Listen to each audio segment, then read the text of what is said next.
Hey loves, welcome back to another soul-spilling episode of Hearts Wine from Heart's Distractions, the podcast where we uncork the truths, sip of the chaos, and toast to the beautiful disasters that come with loving, being loved, and sometimes loving the wrong person. Of course, I'm your host, Alicia Minor Gaines, with more than 20 plus years of experience in the relationship field. I am a relationship coach, licensed marriage and family therapist, and you are brutally honest, deeply compassionate. Let me sit on your couch with you kind of friend. And today, ooh child, couples get ready. We're stepping into the gray zone of relationships. The space between a friendship and an affair. The space between it's not cheating but you wouldn't tell your partner about it. The space called situationship. You definitely know what I'm talking about. That friend they text more than you. That person who knows all your emotional wounds and you barely know their love language. That coworker they always grab lunch with but never mention when they ask how work was. That's the situation interrupting your relationship. And baby, it's louder than you think. Infidelity used to be a dirty word that only meant one thing: sex outside the relationship. But in 2025, infidelity comes dressed in DMs, voice notes, emotionally charged memes, late night calls, and secret playlists. And sometimes it starts with someone just saying, "They understand me better than you." So today, we're diving deep, and I do mean deep, into how these emotionally entangled outside connections start, why they're so damn hard to break off, and what it does to the relationship you say you're committed to. We're going to break down what exactly is a situationship and how it sneaks into your relationship, the emotional, physical, and even financial toll of these outside connections, even more than the last episode, why couples sometimes don't want to confront the truth even when it's obvious, and whether or not relationships can survive once the wine of betrayal has spilled. We'll also hear some real life stories, of course, of couples who've been through it. That was, yes, kind enough to share their pain, chaos, and the healing. Plus, I'll be bringing in some powerful quotes, of course, poems, and yes, therapy-backed stats to back all this up. Ain't just my opinion, y'all. This is what research, real sessions, and real tears have shown me over the years. So kick back. It's going to get real. But before it does, let me tell you a little story to set the tone. Shall I? I like stories. Once upon a Wednesday afternoon, a married woman came home early from work and noticed her husband wasn't home yet. That wasn't unusual, apparently. What was unusual was the post-it note she found stuck to the fridge that said, "Leftovers in the oven. Had lunch with Chloe again." Again? Chloe? The name she'd asked about weeks ago when he casually mentioned her? The funny coworker he shares a project with? The one he said he grabs coffee with sometimes? The one he didn't even really talk to like that? The wife stood there, of course, the leftover mac and cheese going cold, and felt something heavier than hunger hit her chest. Because it wasn't just about lunch. It was about what wasn't being said. The emotional space being rented out by someone else. She didn't have proof he cheated, but she felt betrayed. And betrayal without closure? Woo! That's a recipe for emotional exhaustion. Let's be clear. Infidelity isn't just about naked bodies. It's about intimacy being redirected.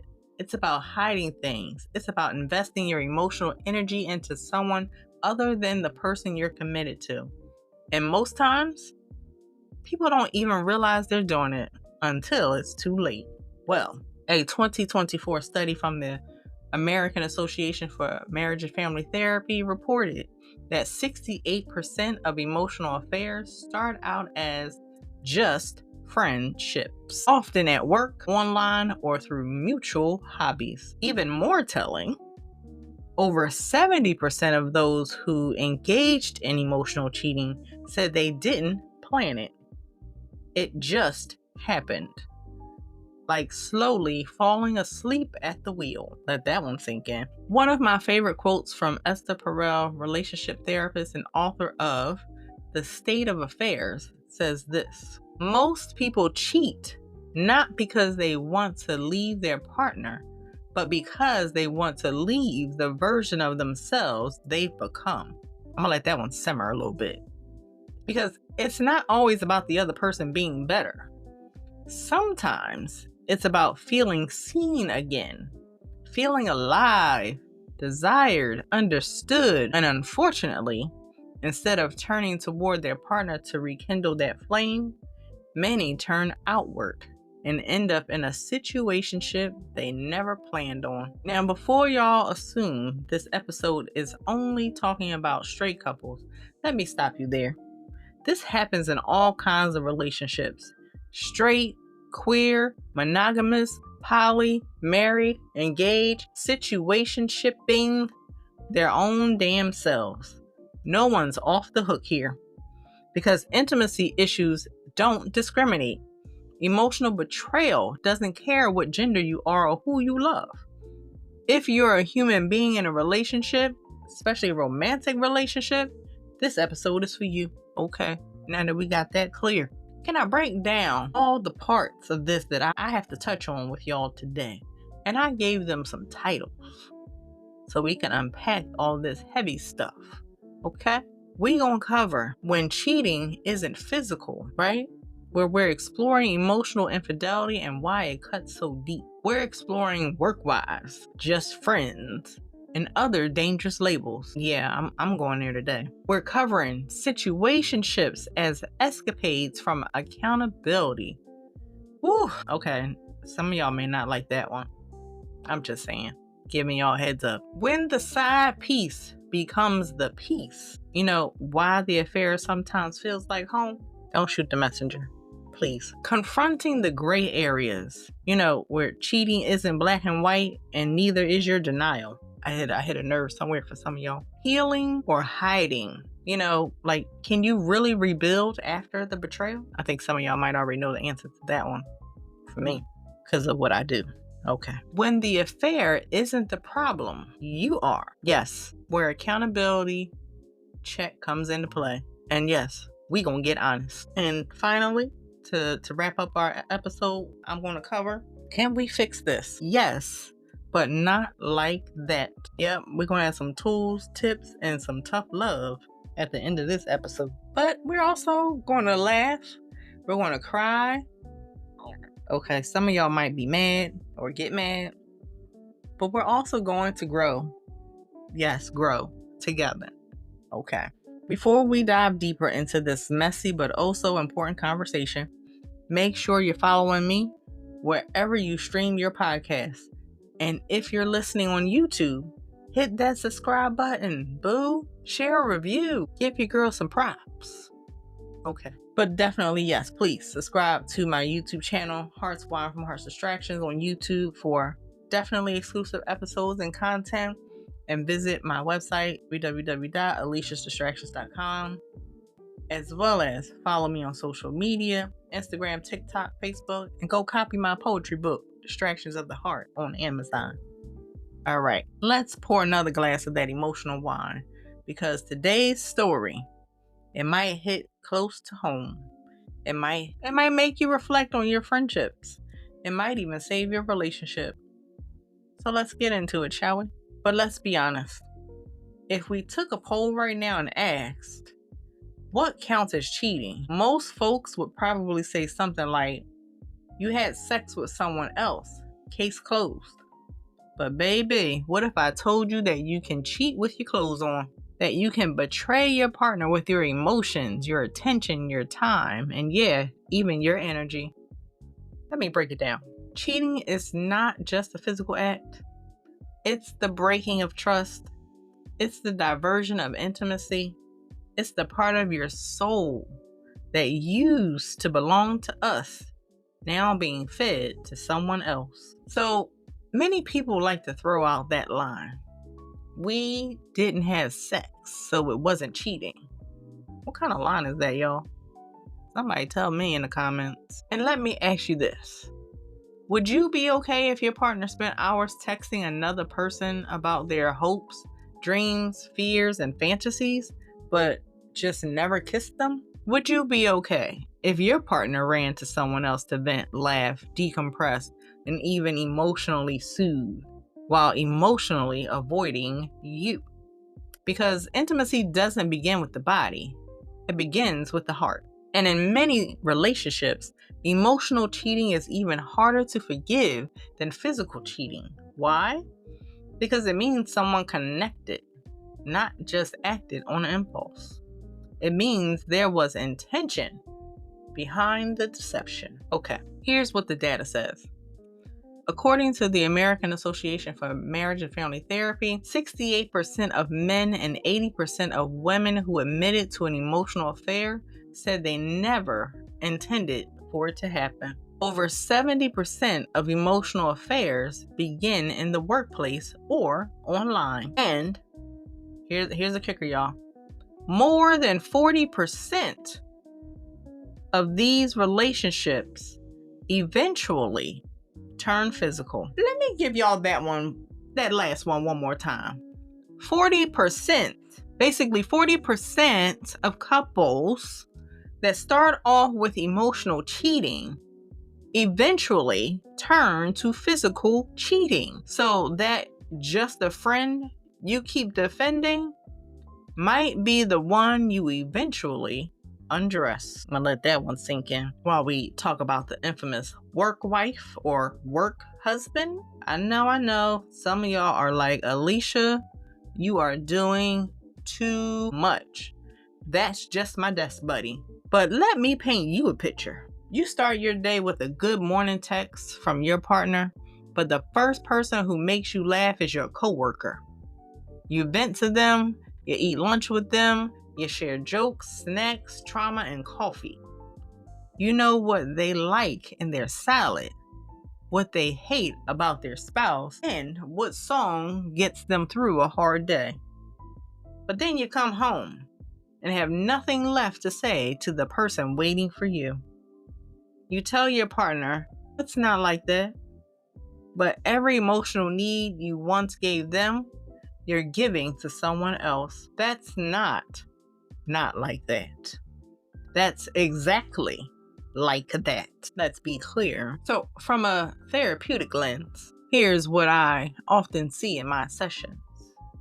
People engage in emotional affairs because they're avoiding conflict in their relationship, seeking validation they no longer receive from their partner, escape emotional responsibility, and disconnected from themselves so they can connect to others. So it's not just about the person they're talking to.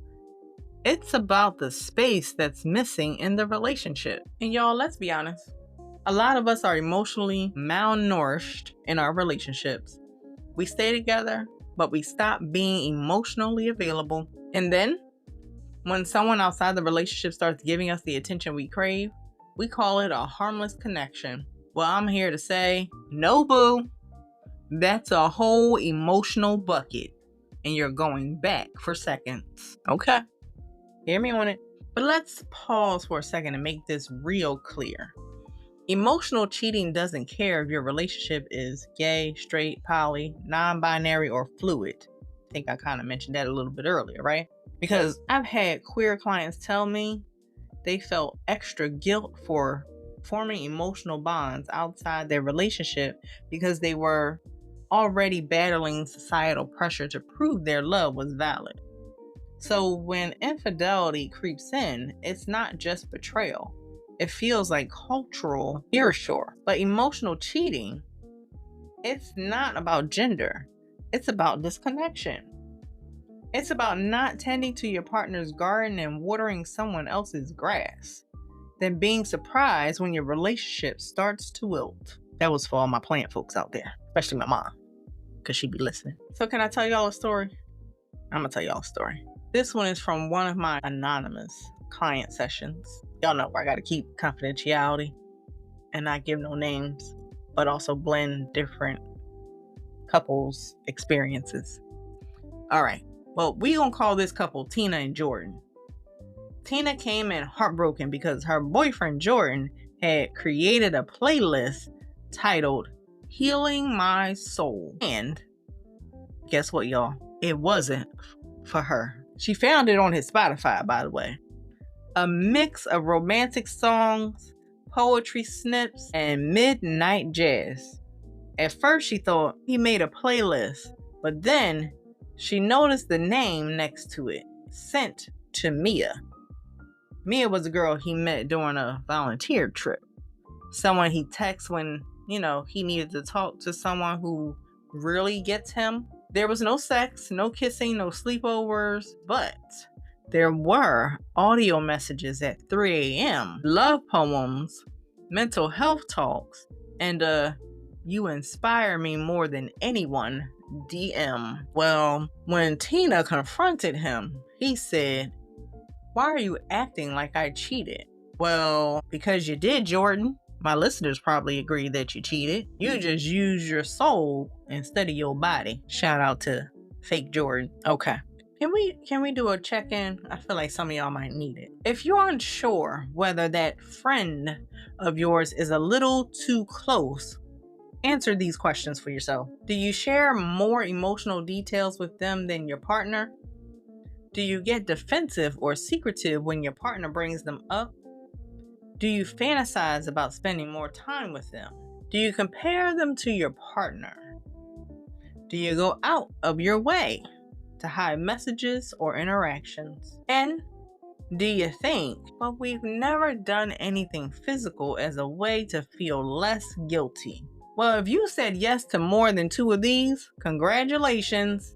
You might be in a deep situationship and deep in denial. Here's what many betrayed partners say in therapy. They gave them the version of themselves I begged for. They weren't just talking. They were planning a life I wasn't in, and could have forgiven sex, but not falling in love with someone else. So it's not about what you did. It's about what you shared, the most sacred part of yourself. Because when someone cheats emotionally, they don't just hurt their partner. They dismantle the intimacy the relationship was built on. Let me share a short piece from my book, Distractions of the Heart. We never said goodbye because we never said hello. We just slipped into each other's souls quietly, like whispers behind closed doors. That's what emotional affairs are. Whispers, secrets, silent storms, people. If you're listening with your partner or reflecting solo, ask yourself this: what emotional needs do I fulfill outside my relationship that I'm afraid to ask for inside it? Whew. Sit with that one for a second and maybe even sip on some wine if you got it. Okay, we're about to call out all the just friends. She's like a sister. He's like a brother. We just click situations and dissecting the dangerous labels we hide behind. Because some of y'all got emotional threesomes happening and your partner don't even know they're in a love triangle. So how can y'all grab your wine or some tea if you don't drink? Because we about to really go there. Follow me, y'all. Because if you're still with me, that means you're brave enough to keep facing this mirror with me. And let me just say, I love that for y'all. If you are, growth is uncomfortable, but honey, it's necessary. Now let's talk about something that's been bothering me for a minute. This part I said we was going to get to. We're just friends. He's like a brother to me. That's my work wife.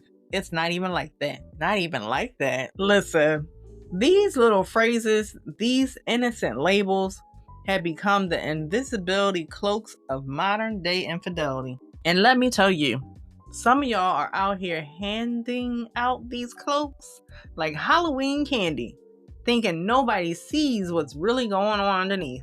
Let's get real. We slap a safe label on a connection we don't want to examine too closely because deep down, we know it's crossing a line.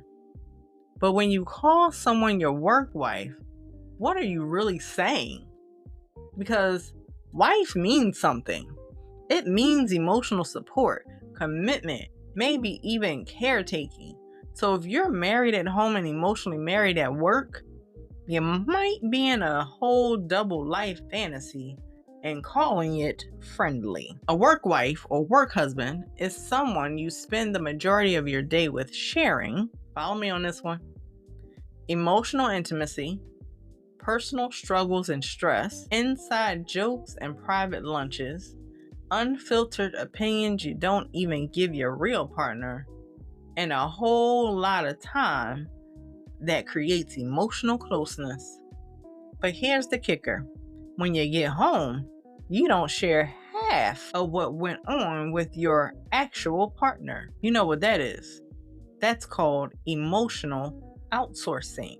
And in therapy, that's a giant red flag waving with fireworks strapped to it. I'm just saying, can we walk through a few scenarios if that's okay with y'all? Because I need y'all to have some examples of these red flags. You know, where you delete texts or messages from that friend because they're private. You get dressed nicer when you know you'll see them. You have a nickname for them, and it's not just friend. You've asked them for advice about your relationship, and here's a good one. You fantasize, what if we met first? Now pause. If you had to hide any of those things from your partner, guess what? You know what you're doing. You know what you're doing. Okay. Let me tell you about Keisha and Reggie. I know y'all love these couple of names I be coming up with. Reggie was the funny one at work, always cracking jokes, always talking about his work wife, Denise. Keisha, his real wife, didn't think much of it at first. She figured it's harmless, just someone he works with. But then Denise started sending snacks home for him. Handwritten sticky notes appeared in his lunch. He started working late, laughing harder at his phone than he did when Keisha cracked a joke. One night, he accidentally left his iPad unlocked, and Keisha saw the message that said, "You're the best part of my day. I hate leaving you every afternoon." Was it physical? No. But emotionally, he'd already left the marriage and clocked in to someone else. Y'all know I love bringing in the Gottman Institute, some of the most respected names in relationship science. John Gottman talked about something called sliding door moments. These are little interactions where you choose either intimacy or avoidance. Example, you're stressed. Your partner asks, "What's wrong?" You brush them off. Later, your coworker asks the same thing and you unload everything. You slide through the door with them, not your partner. Those little doors, well, they're where emotional infidelity is born. And we walk through them daily, sometimes not even realizing that we're choosing connection with someone outside our commitment. Friendships can absolutely be platonic, so don't get me wrong. Let me say that for the people in the back. Some of y'all in the front need to understand the difference. You know, the difference between a friendship and a slow, simmering situationship. You know, where boundaries exist, transparency should exist, and equal energy being poured back into your primary relationship. Because when that friend starts fulfilling a role your partner used to hold, you know, emotionally, mentally, spiritually, you're walking on slippery ground. And if you're lying about it, defending it, or even hiding it, that's not friendship. That's an affair in friendship's clothing. Here's something a lot of folks don't want to admit. Sometimes the reason we hold on to these friendships is because they feed something inside us that our relationship doesn't. And instead of facing that gap with our partner, we fill it elsewhere and tell ourselves it's not that deep. But guess what? The deeper you go emotionally, the less innocent it becomes. I promise you. So ask yourself, do you feel seen and heard by them in a way you didn't in your relationship? Do you find yourself wanting to talk to them before your partner? Do you look forward to your interactions with them more than time with your partner? And are you emotionally invested in their life outcomes? If yes, it's time to check your heart, babe. Because even if your clothes stay on, your energy is already naked. I know, I'm gonna let that sink in. And let's not ignore how culture and gender influence this stuff. Some communities treat male-female friendships with strict suspicion, while others are more fluid. Some cultures frown deeply upon emotional intimacy outside of marriage, while others normalize harmless flirtation. But let me be clear. Flirtation becomes harmful when it starts to replace the connection you should have or should be having at home. And for my LGBTQ plus folks, don't think you're immune to this either. Sometimes we're just queer besties because we're low-key trauma bonding with romantic undertones.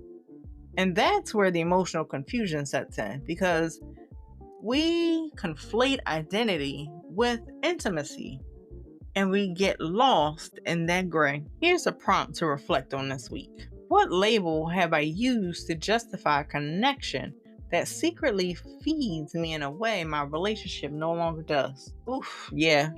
Let that one breathe. So the next time you say we're just friends, ask yourself, would I say this the same way if my partner was watching? Because if your loyalty shifts when someone's watching, it was never just friendly. Okay. You know we about to go deeper, right?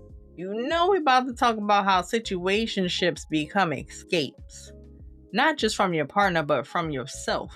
We'll explore trauma bonding, codependency, and why some people subconsciously create affairs just to avoid their own emotional work. Ooh, I told y'all this wasn't going to be easy, but it is necessary. All right, family, it's time to get uncomfortable. Because in this part of the segment, we're not just calling out the situationships. We're asking the hard questions. Why did you create it in the first place? Let's tell the truth. Sometimes the side connection isn't just about desire. It's about escape. Escaping from your responsibilities, escaping from your emotional wounds, escaping from the hard conversations you're too scared to have with the person you claim to love. Let me be even clearer. Some of y'all didn't fall into that situationship. You built it. Brick by brick.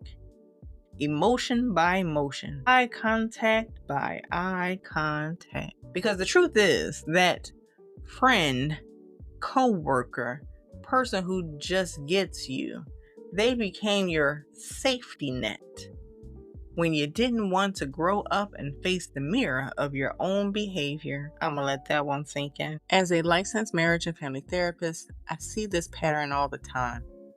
People step outside their relationships not because they want someone new, but because they don't want to face what the relationship is requiring of them.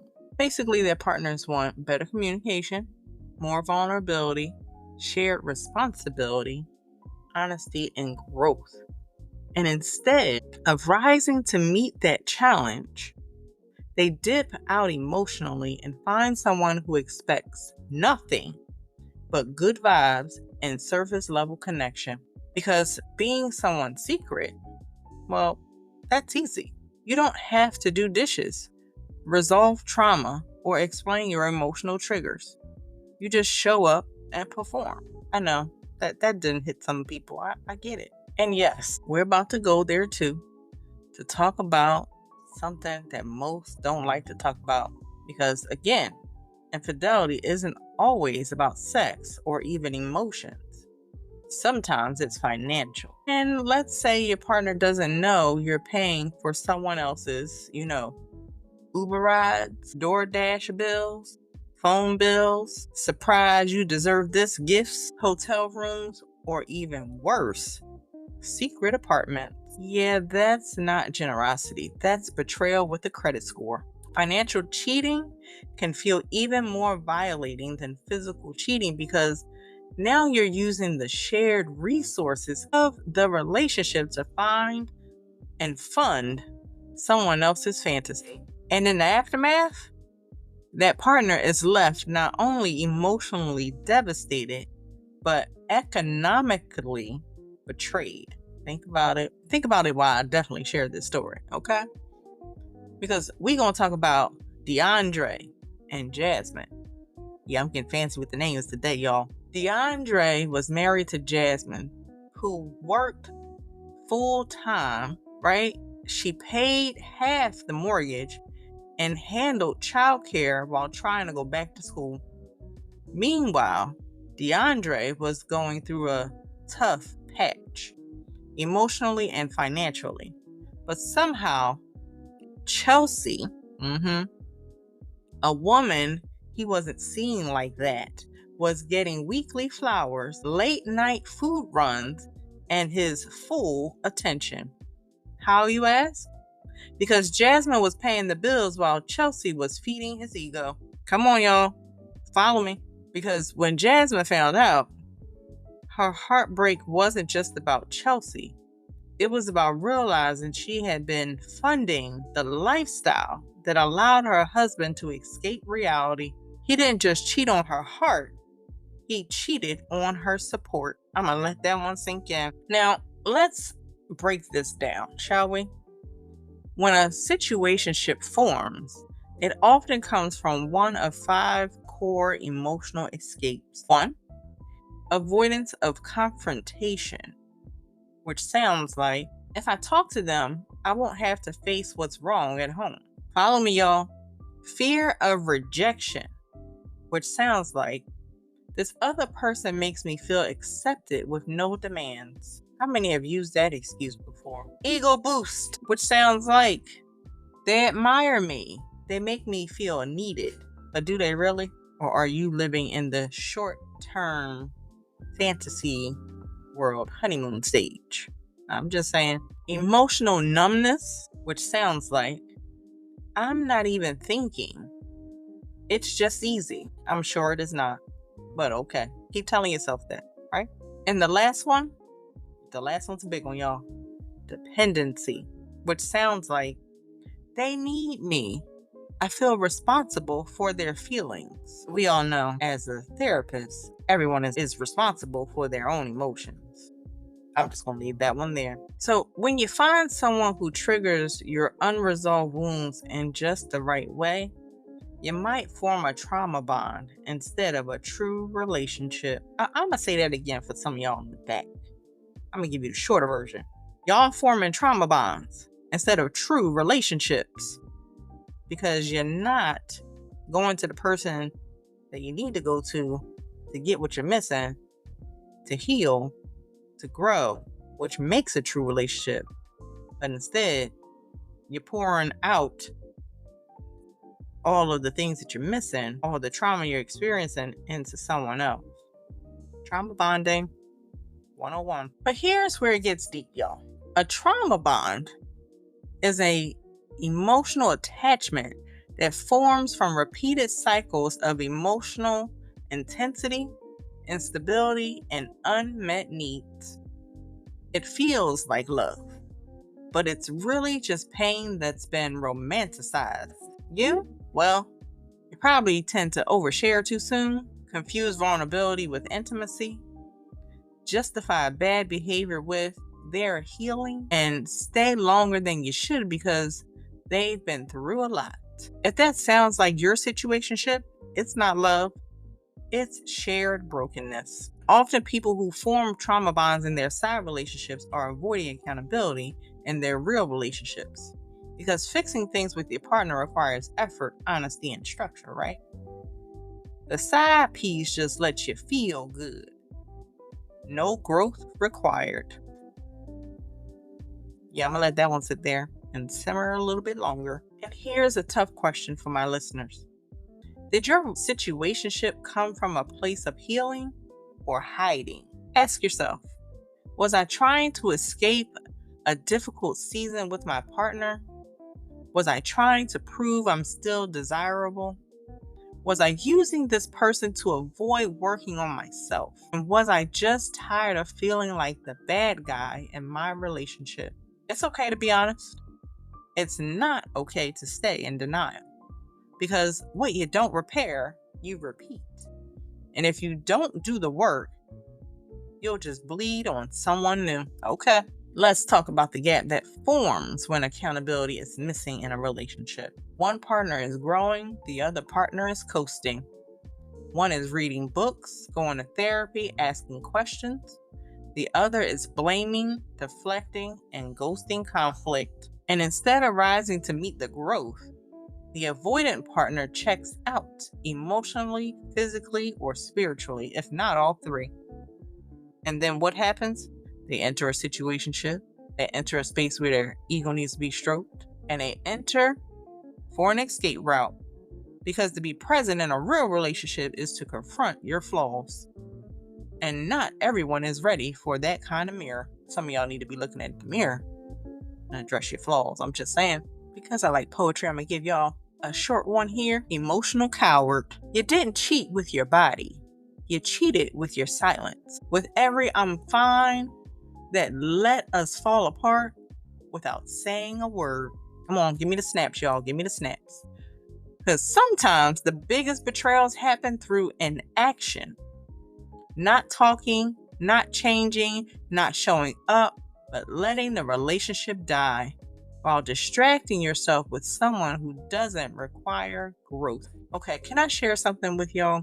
So someone shared this with me and I want to share it with y'all. So they said, hey, Alicia, I never saw myself as the kind of person who cheated. But after months of feeling unheard in my relationship, I started talking to this guy at work. He just, listened. I didn't plan it, but now it's something I think about every day. Is it too late to go back? My answer? It's never too late to go back. But it is too late to pretend you didn't leave. Let's get honest. Let's be real. If you're in a situationship that you built to escape the emotional labor of your relationship, don't fool yourself into thinking it's harmless. You can't heal what you refuse to take responsibility for. All right. What I would like for y'all to do is to take 5 minutes after this episode and write the answer to this question. What conversation am I avoiding in my relationship? And what connection have I formed as a way to distract myself from it? Yes, take some time to journal that while I slip on to the next part of this conversation where we're talking about those moments when the situation doesn't feel like a mistake, but a sanctuary. When your soul feels safer in the arms of the affair, when you feel more loved by the outsider than your partner. Ooh, yep, that one's going to hit deep. So you might want to stretch a little bit, sip some wine or some water or some tea, and prepare your heart for this one. Because, I'm about to go in. And I need y'all to take some deep breaths with me. Seriously, inhale, exhale. Because I know that last part was a lie. But now, yes, I'm going deeper and even harder and more honest than most want to admit. There's a point in some situationships where it doesn't even feel like cheating anymore. It feels like relief. It feels like home. It feels like peace. And if that's where you are right now, let me say this to you. I see you. You're not crazy. You're not heartless. You're not a villain. You're just human. And right now, you're trying to feel emotionally safe again. Even if it's in a place that wasn't meant for you to build a home in. Now listen, I know that sounds controversial because that's just what I do. Because when we talk about cheating, emotional or physical, we always picture it in black and white. Good and bad, loyal and disloyal. But in real life, it's messy. It's layered. It's complicated as hell. So let me ask you something. Have you ever felt more understood by the person outside your relationship than by the one you live with? Have you ever found yourself exhaling more easily in someone else's presence than in the arms of your partner? If your answer is yes, I want you to know you're not alone. And no, that doesn't make what's happening right, but it does make it real. And it deserves to be unpacked without shame. Sometimes what we label as the side piece isn't just someone you're using to escape. Sometimes they've become your place of emotional refuge. That soft landing when the rest of your world feels like it's made of broken glass. Let me tell you what I've seen in couples therapy over and over again. When a relationship becomes a battlefield of criticism, disconnection, avoidance, and unspoken resentment, it's only a matter of time before someone finds an emotional band-aid somewhere else. Someone who listens without biting back. Someone who praises instead of nags. Someone who makes you feel like you're still worth being loved out loud. Now, don't get me wrong. I'm not here to justify cheating. I'm here to explain what it looks like beneath the surface, because we can't fix what we keep judging, and we can't grow if we don't admit what's really going on. Let's call this what it is: a void filler. Follow me on this one, y'all. That situationship might feel like peace, but often it's just the absence of conflict, not the presence of true connection. It's a temporary safe haven that feels healing, but deep down you know it's built on borrowed time and blurred boundaries. I remember one client, we'll call her Maya. She said to me, "Alicia, I know I shouldn't love him, but he listens. He sees me. I laugh again when I'm with him. I feel like myself." And I just sat with that, because here's the truth. Maya wasn't trying to destroy her marriage. She was trying to find the version of herself she lost in it. And the man she was seeing, he didn't ask her to change. He didn't hold up the mirror of accountability. He just accepted her. And that felt more romantic than anything she had in years. But here's where it gets tricky. Peace that comes without challenge isn't peace. It's avoidance dressed up in romance. And y'all know me. I'm going to give it to you straight. Sometimes the side relationship feels better, not because it is better, but because it's easier. There's no mortgage, no bills, no long history of arguments, no crying kids, no unpaid emotional debt. Just vibes, validation, and "you're amazing" text messages at midnight. But here's the warning. That kind of peace is addicting and deceptive, because the more emotionally invested you become, the harder it is to leave. Even if you know this person isn't your forever, even if you know they're never fully replacing your partner, you stay, not out of love, but out of emotional survival. And this is where things start to unravel. Because now your relationship is no longer your emotional home. It's just your address. And your partner, they've become the roommate you barely look at, while the person in the shadows becomes the one who holds your emotional heartbeat. It's not just about lust. It's not just about late night texts. It's about energy. You've redirected it. You've reinvested it. And you've started to fantasize about what life could look like with them, while emotionally divorcing the person you share life with. I'm going to pause here because I want to be a little gentle, just a little bit. But I also need to be real, because if you're in this space right now where your side connection feels like your only piece, I want you to ask yourself something. Am I staying there because I feel safe, or because I'm scared to feel anything else? Because real peace, it doesn't hide. It doesn't require secrecy. It doesn't make you look over your shoulder or delete your text history. Real peace shows up in truth. And truth, my loves, is where the real healing happens. Here's another layer. Cultural and generational trauma often play into this as well. Some of us were never taught how to exist in relationships without dysfunction, without chaos. So when someone offers us calm, even if it's not sustainable, we cling to it like a lifeline. But here's the kicker. Peace should never require betrayal to feel present. All right, can I give y'all a line from one of my poems? You weren't my safe space. You are my secret escape. And I refused the silence for peace until my own heart got loud again. Come on, y'all. Let that one sink in. Because here's my challenge to you. What do you need to feel emotionally safe inside your relationship again? Not just safe from conflict, but safe to be seen, heard, held, understood. If you're chasing that feeling in someone else, it's time to come home to yourself first, because peace without authenticity is just numbness. Now, if you're the person who's been cheated on and you found out your partner was finding peace in someone else, I want you to know something too. Their betrayal is not a reflection of your worth. It's a reflection of their avoidance. You don't fix that by blaming yourself.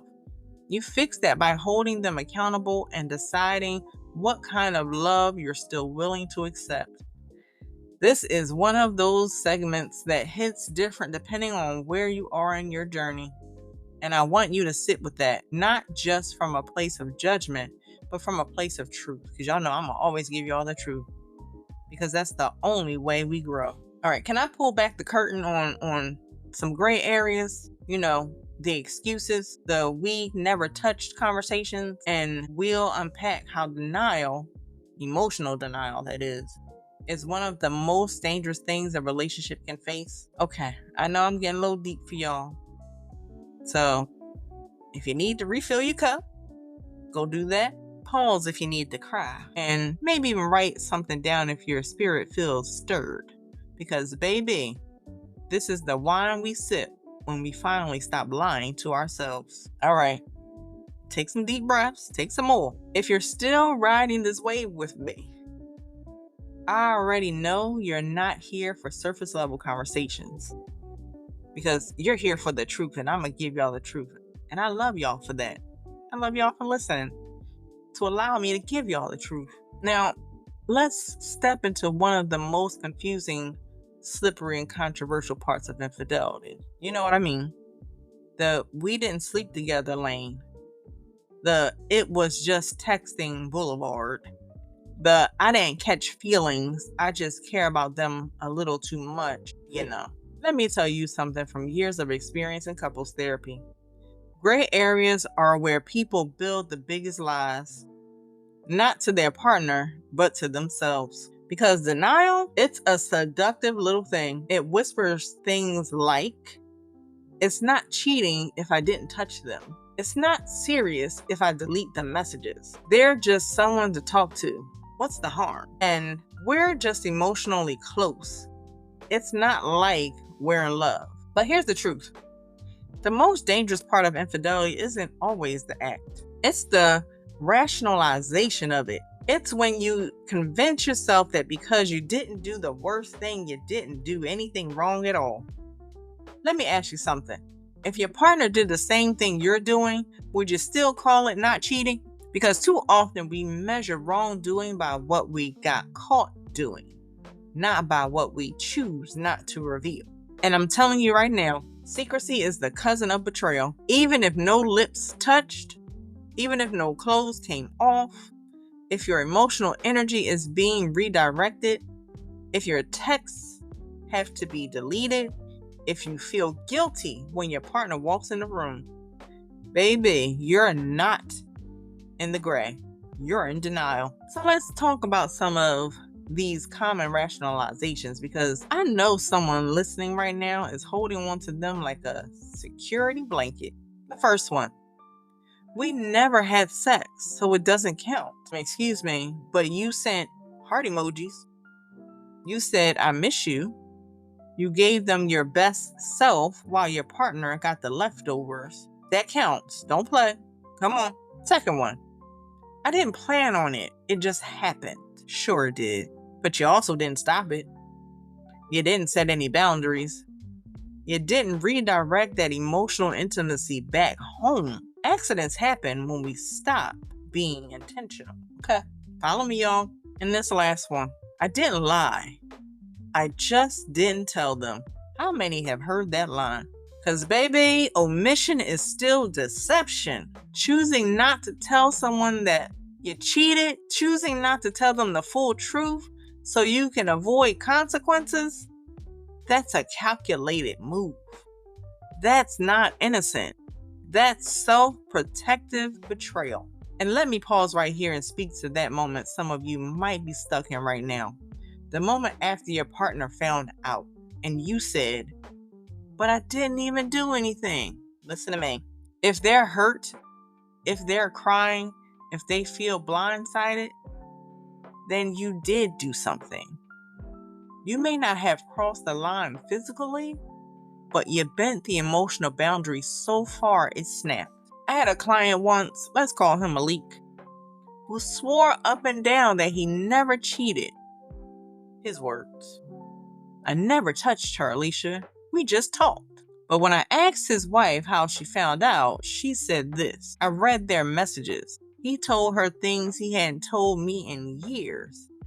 He said she made him feel seen. He thanked her for saving him from himself.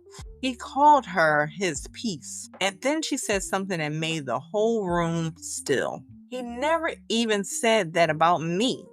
Not once. And I'm the one who stayed when he was falling apart. That right there, that's what makes emotional betrayal so devastating. It's not just what was said, it's what wasn't being said to the person who deserved it. Let's talk about trust for a second, because some of y'all are trying to rebuild relationships with duct tape apologies while ignoring the shattered foundation underneath. Here's what I need you to understand. Trust isn't just about honesty. Trust is about emotional transparency. It's the confidence that your partner is who they say they are, even when you're not looking.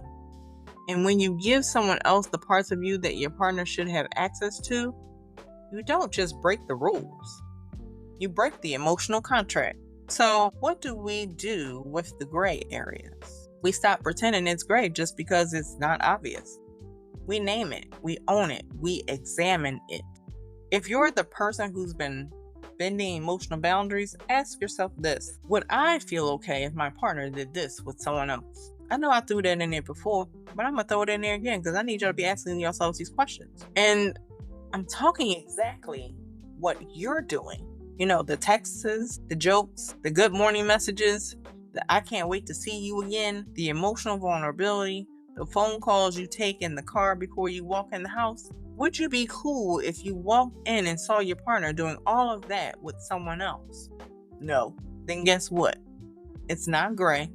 It's betrayal with a dimmer switch. I want to talk to my LGBTQ plus listeners for a moment too, because the gray areas can show up differently in queer relationships, especially when the outside world already invalidates or hypersexualizes your love. I've seen couples struggle with platonic touch, emotional support from friends of the same gender, and cultural assumptions that it's not cheating if it's another woman, man, non-binary person. Let me clear this up right now, because cheating is defined by boundaries, not bodies. If your partner feels emotionally replaced, neglected, or deceived, that's valid pain, no matter the gender or dynamics of the third party.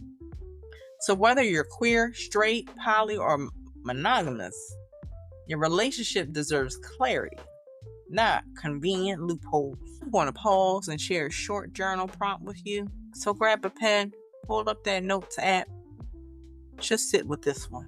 And I want y'all to write right after the segment. Don't write right now, though. Right after you finish listening. What emotional truth have I been downplaying because admitting it would mean I hurt someone I love? That's the kind of self-inquiry that leads to growth. Not shame, not punishment, but truth. Because clarity, it's the first step toward healing. And here's the real deal, y'all. The reason most of us stay in the gray is because it lets us avoid decision making. We don't have to leave our partner. We don't have to fully commit to the outside person. We don't have to be the bad guy. We can live in a space between, hoping no one notices. But baby, your silence speaks volumes. And eventually that gray, it becomes black and white when somebody's crying alone in the kitchen, asking why you're not emotionally present anymore. I know this one was heavy, but necessary, because the more we avoid naming our behavior, the more damage we cause in the dark. Okay. So I want to be able to cover how couples can try to recover from these emotional betrayals, the real work, the painful work, the do we rebuild or release conversations. And we'll even explore why some couples pretend to forgive, but secretly carry the weight of resentment like it's a second marriage. If you've ever tried to heal but couldn't forget, if you ever stayed but felt like a stranger in your own relationship, trust me, stay tuned, because this next part is for you. Because here we are, after the tears, after the storm, after the screenshotted texts, the panic attacks, the fights that circled around in confusion more than clarity. And now comes the question no one wants to say out loud. Can we actually move on from this? Is this fixable, or are we just pretending we're okay now? And are we healing or just hiding? I know.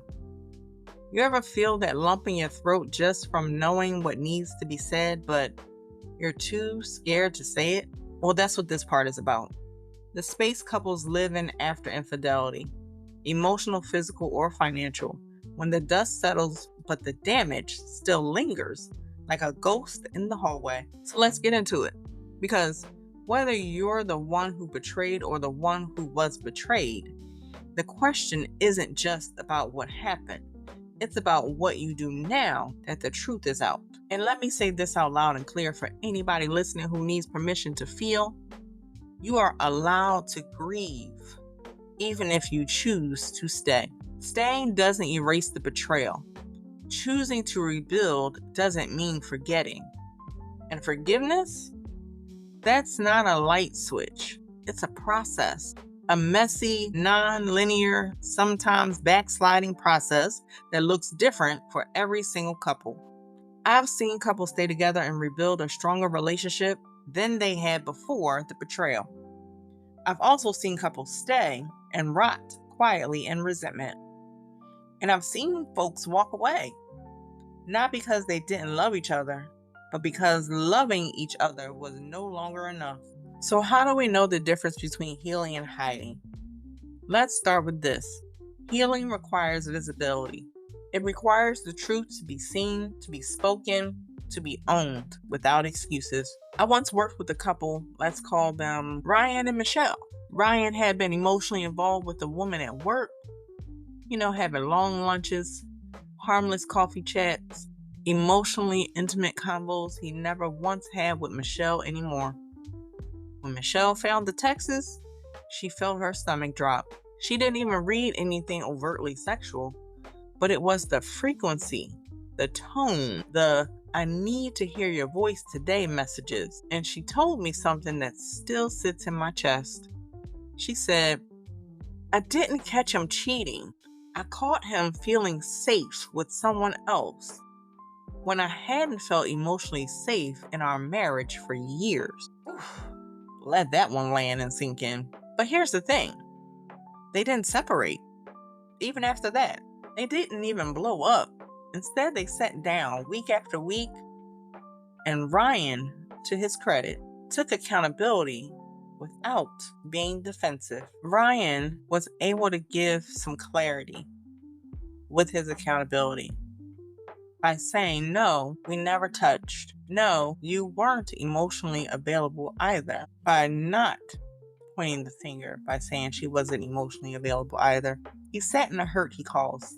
He listened. He let Michelle rage, cry, go quiet, come back, and eventually, when the silence between them began to shrink, healing began. They began to heal. You know how? Not through a fancy apology, not with roses or grand gestures, but with consistency, with transparency, and with emotional presence. Healing isn't about doing something once. It's about doing the right things over and over again, even when it's uncomfortable, even when it's slow, even when you're not getting praised for it. Now, on the flip side, let's talk about hiding. Because some couples think they're healing, but they're really just covering up a wound that's still bleeding underneath. You want to know what hiding looks like? It looks like pretending everything's fine so the kids don't ask questions, avoiding the topic completely and acting like it's in the past, keeping score, using past pain as ammunition for future arguments, using sex as a band-aid, but never rebuilding emotional intimacy, and going back to normal too fast because it's easier than facing the wreckage. Let me be real with you. Pretending to forgive someone you haven't emotionally reconnected with, that's self-abandonment. It's lying to your nervous system. It's telling your heart to shut up so your relationship can stay on autopilot. And the longer you do that, the more bitter, distant, and disillusioned you become. That's not healing. That's surviving. And love deserves better than just surviving. So how do we really start to heal? I know y'all are waiting for the answers. First, let's talk about rebuilding emotional safety, because that's the foundation. Before trust, before intimacy, before routine, emotional safety means I can say how I feel without fear of backlash. I can ask questions and not be made to feel crazy. I can express my pain without being guilted for staying. And I can set boundaries around my healing and have them respected. If the partner who broke trust is unwilling to sit in discomfort with you, unwilling to answer hard questions, show patience, and earn back safety, you're not healing. You are self-soothing while still being abandoned. Second, we have to talk about honest grief. A lot of times, especially in marriages or long-term relationships, people skip the grief part. They just try to get back to normal. But baby, normal is gone. That version of your relationship died the moment betrayal entered the room. And you can't move forward until you let yourself grieve what was lost. Grieve the version of them you thought they were. Grieve the trust that used to exist without hesitation. And grieve the innocence, the comfort, the safety. Even if you decide to stay, you have to let yourself mourn. And lastly, let's talk about choosing each other again. Because staying isn't the same as choosing. Staying means you're still here. But choosing means you're reconnecting. Intentionally, emotionally, and consciously. Ask yourself, do I still want to be here? Or am I just afraid to leave? Because staying out of fear isn't loyalty, it's avoidance. I say this with love. You deserve to be in a relationship where both people are present, accountable, and emotionally invested. And yes, it is possible to rebuild after infidelity, but only if both people are willing to stop hiding behind silence and step into the uncomfortable work of the truth. Now, let me speak directly to my listeners who've been betrayed. You don't owe forgiveness on someone else's timeline. You don't have to perform peace just to keep the relationship intact. You can take your time. You can ask questions. You can set boundaries. And you can walk away if staying costs you more than it heals. Forgiveness isn't about being okay with what happened. It's about choosing your own emotional freedom, whatever that looks like. And if you're the one who caused the pain, let me tell you this. Don't rush the process. Don't get defensive. Don't make it about you. If you want them to trust you again, show them that the new version of you is worth trusting. Not with words, but with behavior. Repeat it without being asked. I'll leave you with this. Healing after betrayal is possible, but only if both hearts are still willing to open. If you're staying, stay with your whole self. If you're leaving, leave with your dignity. But whatever you do, don't pretend. That's where the real damage lives. Okay. Now, I know y'all love my realness, but some of y'all might roll your eyes at me after this one, because I'm going to get even more real. Because sometimes the affair isn't the problem. You are. And I say that not to blame, but to awaken. We'll talk about patterns, self-sabotage, emotional immaturity, and what happens when you are the biggest distraction in your own relationship. All right, stay with me. We've walked through the emotional damage. We've explored the secrets, the pain, the gray areas, and even the road to healing. But now, we have to talk about the part that makes everybody squirm. The part most people avoid. The part that doesn't point fingers at someone else, but turns the mirror directly on to you. Because sometimes the affair isn't the real issue. Again, it may just be you. I know, ouch.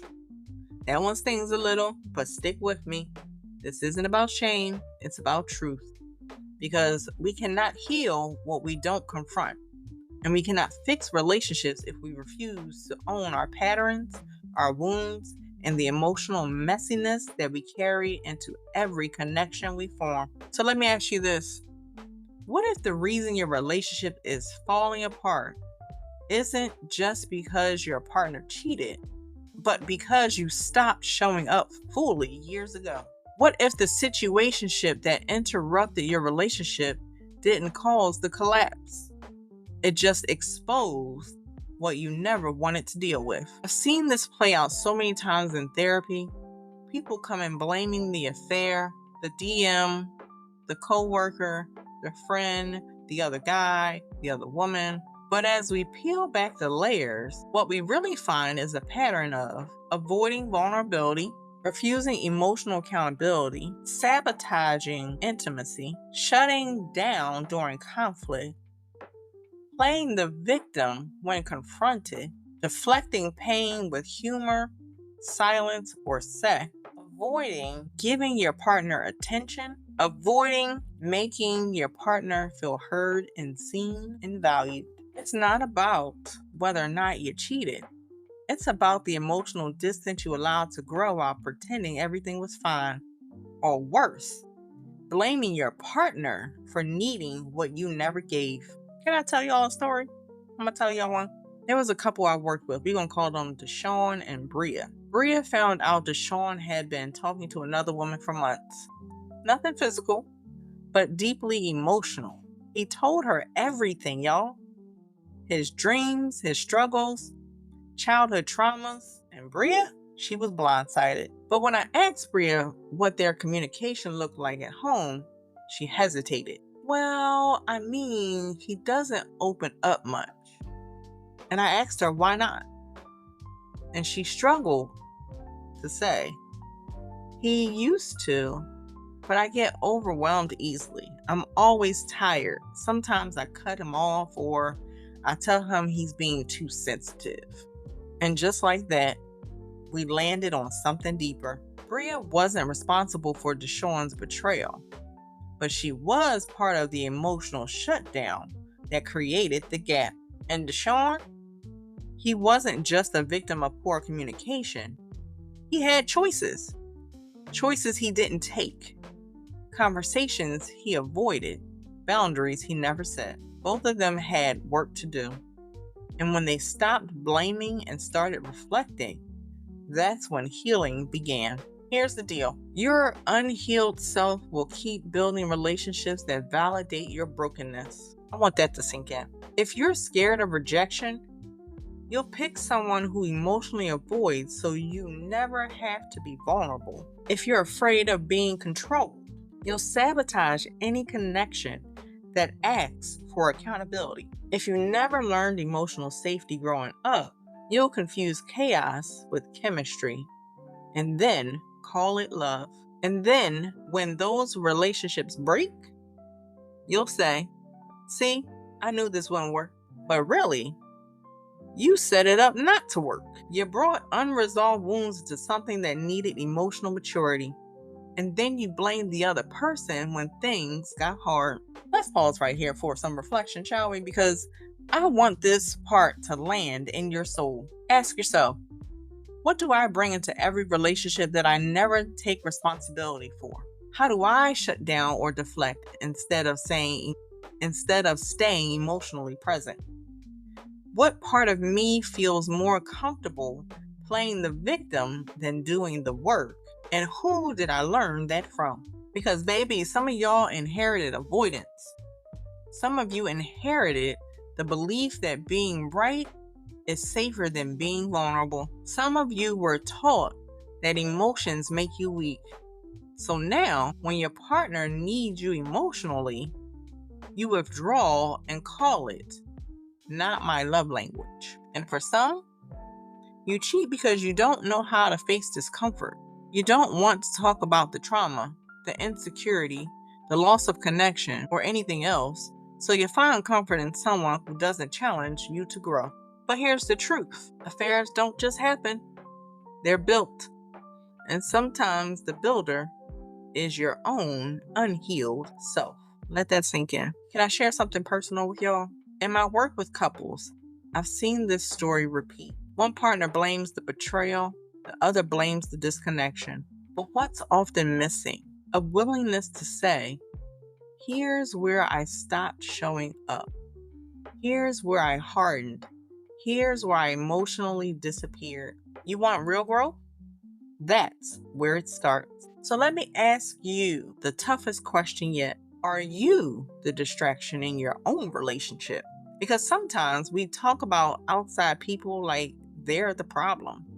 But the real distraction is our emotional defensiveness, our inability to regulate or refuse to change. And baby, if you're constantly pointing out your partner's wounds without ever treating your own, you're not helping the relationship.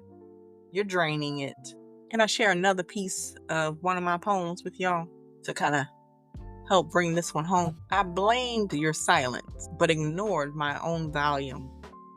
I blamed your distance while never inviting you close. I said you were cold, but never checked the temperature of my own hands. Ooh, y'all. Sometimes it's not the betrayal that's killing the relationship.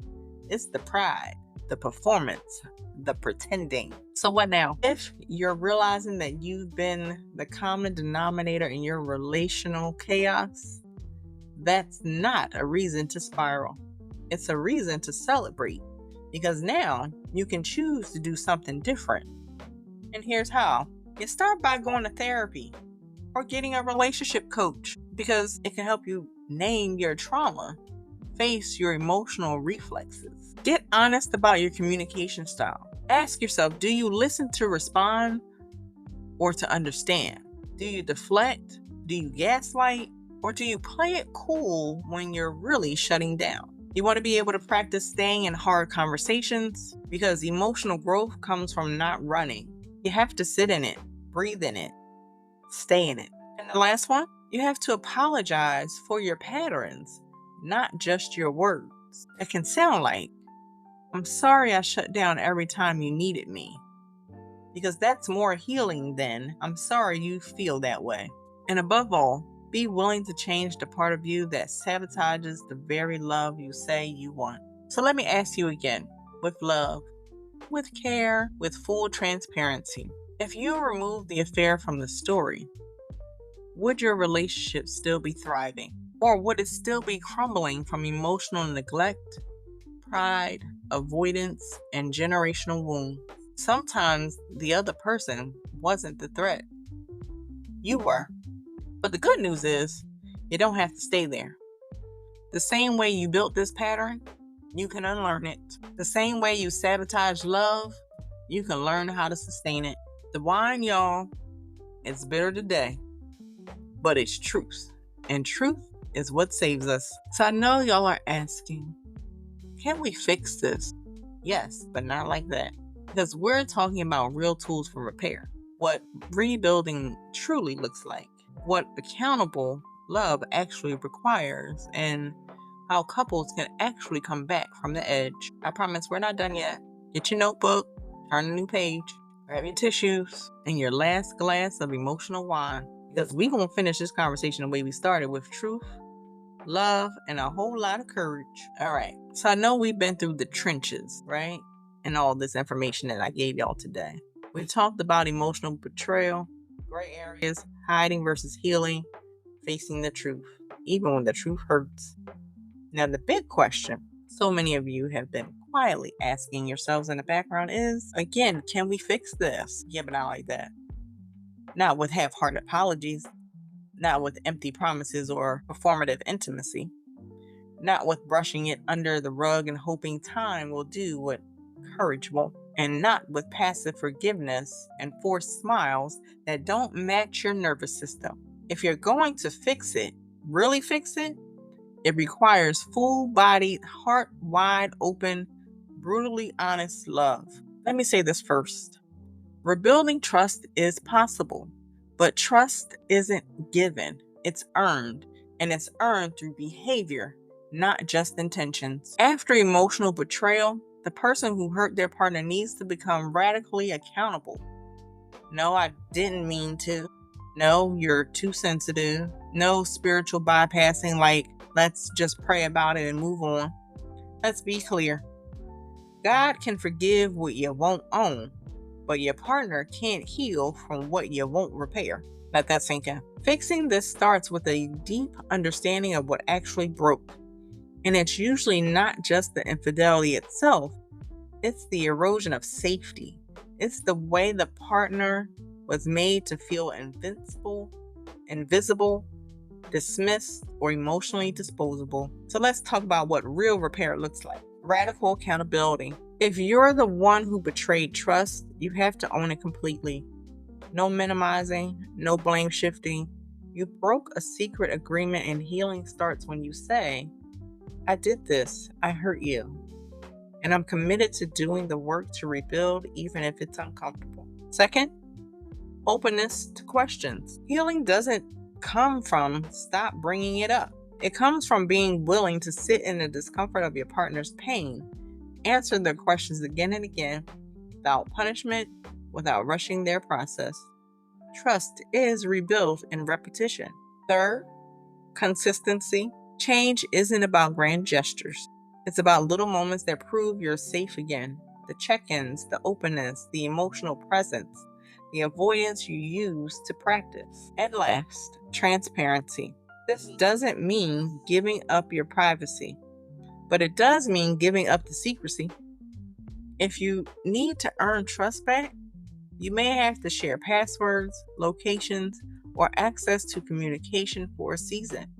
Not as control, but as evidence of integrity and accountability and security. Now, if you're the one who was betrayed, you've got work too. Not to fix your partner, but to care for yourself while staying emotionally honest. You're allowed to have boundaries during your healing. You're allowed to ask for clarity, reassurance, and truth. You're allowed to say, I'm still hurt. I need more time. And you're allowed to walk away if the effort to rebuild feels too little, too late. But you also have to ask yourself, am I choosing to stay and heal? Or am I staying and punishing? Because staying to rebuild requires softness, patience, and a willingness to eventually forgive. Not forget, but forgive. Here's where I challenge both of you. The one who hurt and the one who was hurt. You have to co-create a new relationship, not just return to the old one. That version didn't work. It failed. It left cracks. This time you're building with transparency, truth, accountability, and clarity. That means sitting down and saying, what do we need in order to feel emotionally safe? What behaviors led us here? Not just theirs, but mine too. What are our new boundaries? And how do we repair not just the betrayal, but the communication gap? Now, let's get practical. Here are a few tools that actually work in therapy and coaching. Y'all know I love weekly check-ins for those of my listeners who've been listening in. Every week, make sure you have a scheduled emotional check-in. Not about chores, not about logistics, a 20 to 30 minute space to ask, how are you feeling towards me? What's something I did that made you feel seen this week? And what's something I could do better? Next one, rebuilding trust journals. If you haven't been listening in this episode, I gave several journal prompts. So why would I not include this one? Because each partner keeps or should keep a private journal, but share parts of it weekly. You want to be able to include thoughts, fears, progress, and appreciation because it builds insight and opens up dialogue. Next, I feel communication. I know y'all like, what? Follow me on this one. Because you're using emotionally accountable language here by saying, when you withdrew from me, I felt abandoned. When I hid the messages, I knew I was breaking your trust. And when we avoided hard talks, we lost our intimacy. Y'all feel the feelings right there? I felt it. And the last one, couples counseling and or relationship coaching. This is not the time to DIY your relationship. Bring in a professional, someone who can mediate, guide, and help you both unpack the emotional layers without spiraling or shutting down. Let me share a quick story. There was this couple, we're going to call them Andre and Celeste. After an emotional affair on Andre's part, Celeste stayed, not because she was weak, but because she saw his effort. He went to therapy on his own. He bought books on rebuilding trust. He started writing her daily affirmations, telling her not just that he loved her, but why. And he stopped trying to be right and started trying to be understood. So 6 months in, she said this to me in a session. He's not the man I caught cheating. He's the man I prayed he'd become. And I'm finally seeing him show up. Y'all, that's the kind of healing that can happen, but only when both people are all in. Now, for my LGBTQ plus listeners, my couples, I want you to hear me too. Healing doesn't always follow heteronormative timelines or definitions. The betrayal might look different. The pain might be compounded by feeling misunderstood by the outside world, but your healing is valid. Your relationship deserves clarity, truth, and emotional safety, just like any other. Your boundaries matter, your grief matters, and your capacity to rebuild is powerful. Don't let anyone tell you otherwise. So, can you fix this? Yes, but not if you're just doing damage control. Not if you're playing emotional chess trying not to lose instead of showing up trying to win them back. Not if you keep making it about the affair instead of the system of avoidance and disconnection that made the affair possible in the first place. You can fix it, but only if you're willing to let the old version of your relationship die and create something new, something real together. So here's your last journal prompt for today. What would it look like for me to rebuild this relationship with truth? Not just guilt, but courage. Okay. So in our final thoughts, where I'll leave you with closing thoughts, final poem, and a reminder that you are not alone in this journey, even when the wine gets heavy, even when the tears fall quietly. If this episode hit home, touched your heart, or called you out, good. That means there's healing waiting for you. And you don't have to walk into that healing empty-handed. So here we are, after nearly some time put in of peeling back the layers of betrayal, emotional messiness, uncomfortable truths, and self-reflection. You're still here. And if no one has told you today, I'm proud of you for that. Proud of you for listening. Whether you're listening as the one who was betrayed, the one who betrayed, or the one who's just now realizing how emotionally unavailable you've become, I want you to know something. This episode wasn't just about infidelity. It wasn't just about situationships. It was about how easily we forget to water the soil we once promised to grow in. Because relationships don't fall apart overnight. They collapse one unspoken truth at a time, one emotional withdrawal at a time, one it's not that deep at a time, until suddenly you're strangers sharing a space that used to feel like home. But healing That happens in the quiet moments too. In the decision to choose each other again. In the mirror you finally stop avoiding.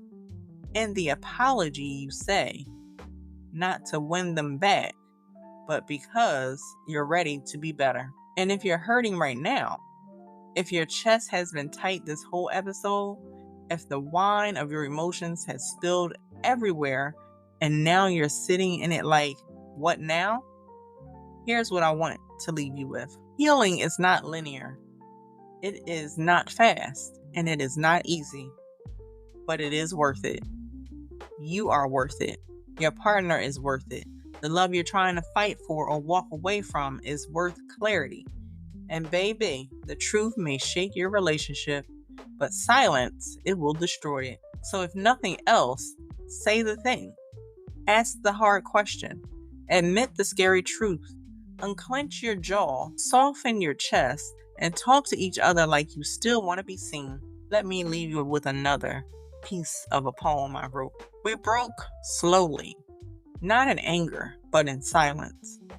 Not in fighting, but in forgetting. But love remembers what ego tries to erase. And if we must rebuild, let it be brick by honest brick, even if the tears are still wet in the mortar. For those of you who know about my book and those of you who don't, definitely go get it, because I know how heavy love can be and how loud silence can get and how many of us are walking around with unspoken grief inside relationships we still call home. But here we pour the wine, we spill the secrets, we sip the truth, even when it burns on the way down. Because healing doesn't happen in hiding. It happens right here, out loud, together. So, if this episode touched your spirit, I need you to do a few things. Subscribe to our YouTube channel at Hearts Wine from Hearts Distractions on YouTube for exclusive episodes, behind the scenes content, and new conversations you won't hear anywhere else. Visit my website, www.aliciasdistractions.com. Yes, for resources, updates, coaching programs, therapy tools. Okay, I'm sharing them as relationship tools, but they're therapy tools. And free downloads to help you and your partner grow. Grab my book, Distractions of the Heart, on Amazon. If you want words that hold your heart when you can't find your own, this is the book for you. Follow me on social media, Instagram, TikTok, Facebook, for daily inspiration, videos, real talk that keeps this community grounded and growing. And if you're feeling bold, share this episode. Share it with a friend. Share it with your partner. Share it maybe even with your situationship. Share it with an ex. Whoever needs to hear it. Because these conversations, they're bigger than just us. So until next time, I'm sending love to the version of you that's still trying to figure it all out. To the you that walked away. To the you that's learning to love again after pain, including loving yourself. Stay soft, stay grounded, and never stop choosing the kind of love that can look you in the eye and mean it. This has been Hearts Wine from Hearts Distractions. And baby, this was a heavy pour. So take care of yourself. And I'll see you in the next episode. Cheers!